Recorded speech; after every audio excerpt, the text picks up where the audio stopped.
Welcome back to my new blog. आप देख रहे हैं कामना सोनी।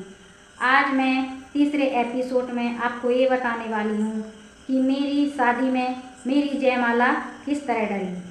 क्योंकि मेरी जयमाला एक अलग तरीके से डली।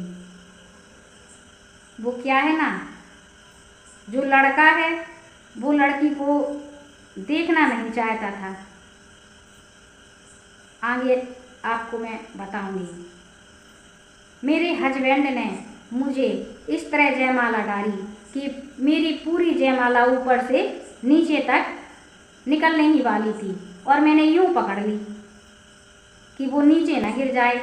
मैंने कहा इन्होंने कैसी जयमाला डाली है, पूरी नीचे तक जा रही है। सब कोई प्रेम से आराम से अच्छे से डालता है, इन्होंने मेरे ऊपर इस तरह से जयमाला डाली।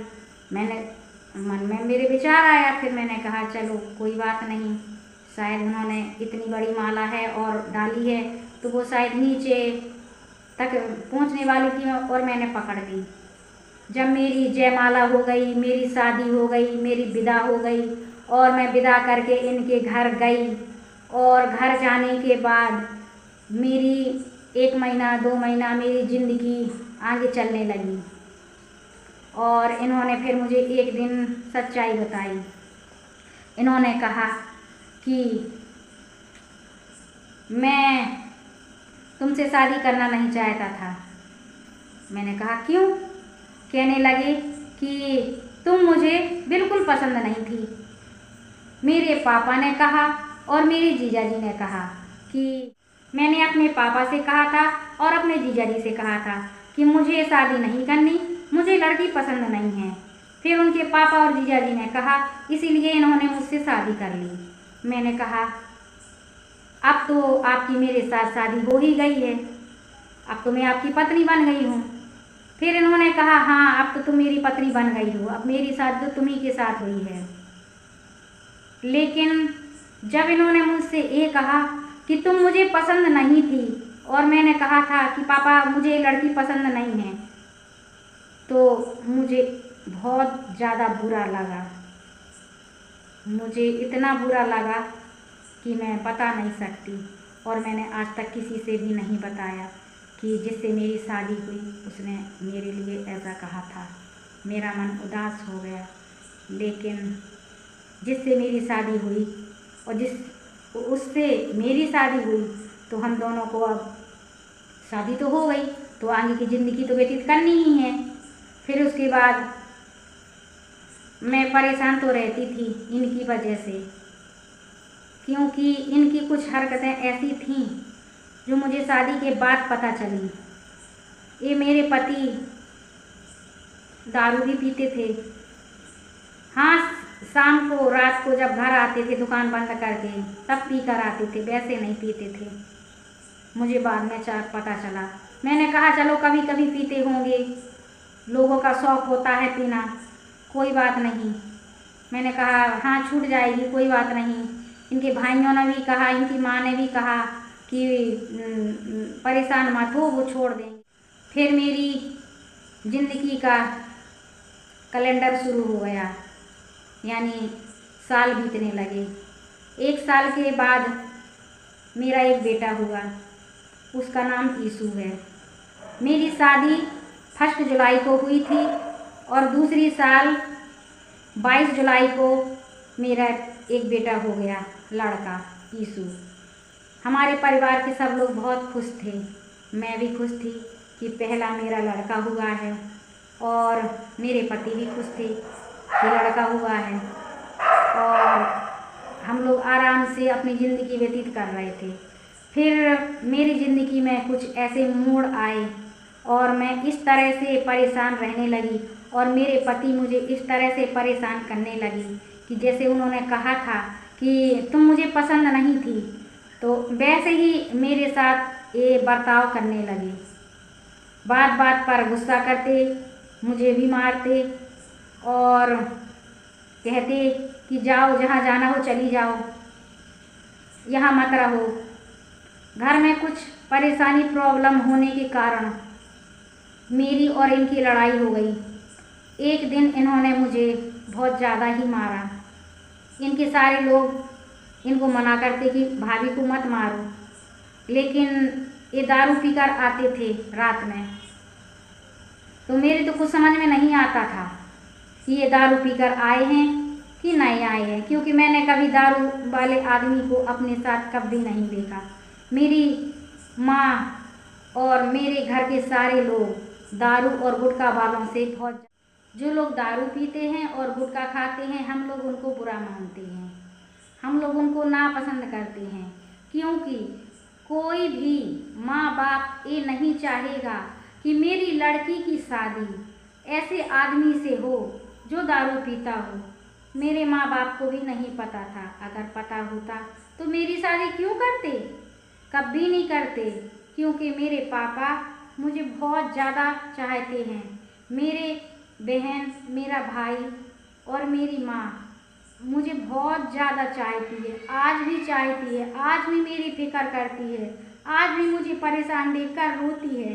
लेकिन मैं क्या करूं, मैं अपनी परेशानी अपनी माँ को नहीं बता पाती। क्यों? क्योंकि मेरी माँ दुखी हो जाती है, मेरी माँ परेशान हो जाती है, मेरा भाई दुखी हो जाता है, और मेरी बहन तो मुझे इतना समझाती है कि जो कुछ भी मेरी बहन कह देती है मैं मान लेती हूँ। मैंने अपने पति को इतना समझाया, लेकिन कभी उसने मेरी कोई बात नहीं सुनी, ना अब भी मेरी कोई बात सुनता है। अगर मैं कुछ कहूँ तो बस नाराज़ हो जाते हैं, लड़ाई हो जाती है। अगर मैं कुछ भी बोल दूँ तो लड़ाई तो होना ही होना है। मैं क्या करूँ, मेरी जिसके साथ शादी हो गई है, अब मुझे उसके साथ रहना ही रहना है, चाहे वो जैसा हो। वो मेरा पति है, मैं उसको छोड़कर कहीं नहीं जाने वाली, ना मैं जाऊंगी। लेकिन वो मेरी बात नहीं मानता, ना मुझे समझता है, ना मेरी कोई रिस्पेक्ट करता है, ना मेरी कोई इज्जत करता है कि ये मेरी पत्नी है। मुझे उसने अपनी पत्नी बना तो लिया है, लेकिन मुझे अपनी पत्नी मानता नहीं है। ऐसे बर्ताव करता है जैसे मैं कहीं बाहर से आई हूँ, मुझे उठाकर लाया है किराए पे कि बस काम करो, खाना बनाओ और बच्चे पालो।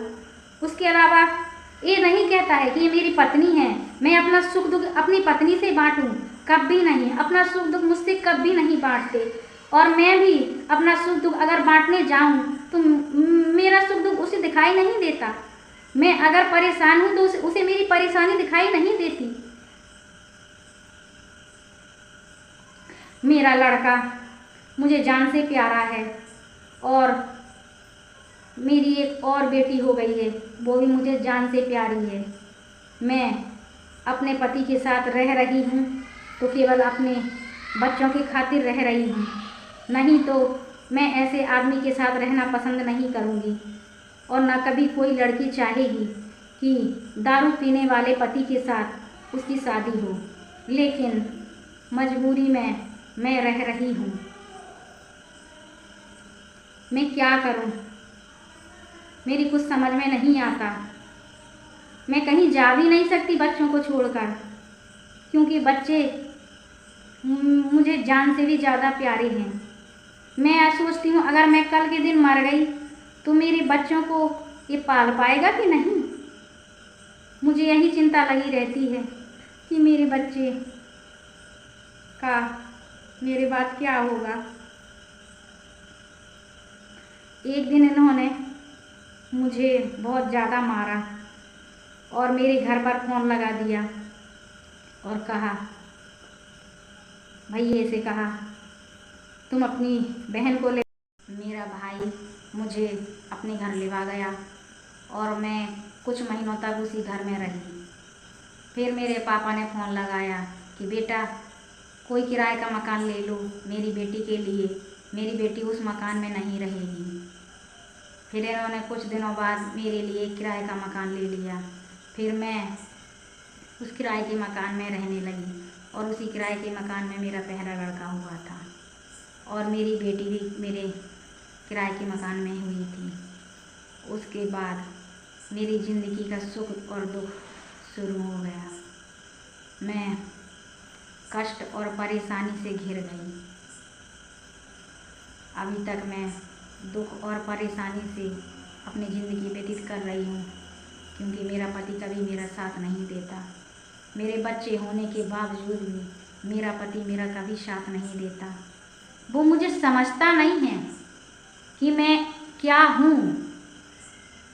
वो मुझे अपनी पत्नी बना तो लिया, लेकिन मुझसे कोई सुख दुख हंसी खुशी कुछ भी बांटता नहीं, कुछ भी शेयर नहीं करता, मुझे कुछ भी नहीं बताता। और मुझे बाद में जब पता चलता है कि ऐसी बात है तो मेरी इनसे लड़ाई हो जाती है। और मैं आगे आपको अगले एपिसोड में बताऊंगी। सो हे गाइस, अगर आप लोगों को